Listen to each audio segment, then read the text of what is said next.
BJP ఎంత 118, independent అభ్యర్థులే 415. ఇక బండి సంజయ్ గారు డెడ్ లైన్కి ఇస్తున్నాడు, ఈ లోపే రండి లేకపోతే మేము తర్వాత చేసుకో.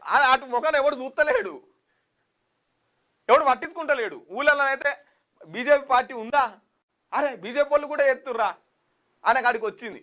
ఇప్పుడు కవిత ఓ దిక్కు తండ్రిని సైతం వదలకుండా విమర్శలు చేస్తున్నది, అన్నను బావను తండ్రిని ఎవరు వదిలిపెట్టట్లేదు, వాళ్ళందరి గుట్టు మొత్తం రట్టి చేస్తున్నది, అలా బట్టలు ఇప్పి రోడ్డు మీద నిలబెడుతున్నది. ఇక దీనికి ఇప్పుడు బీజేపీకి మంచి అవకాశం. వాస్తవంగా ప్రత్యామ్నాయంగా బీజేపీకి కాంగ్రెస్కు ప్రతిపక్షం బీజేపీ అయ్యే అవకాశాలు ఉన్నాయి. ఇంతకుముందు గ్రేటర్ హైదరాబాద్లో కొట్టివి కాదు, ఇప్పుడు 8 మంది ఎంపీలు.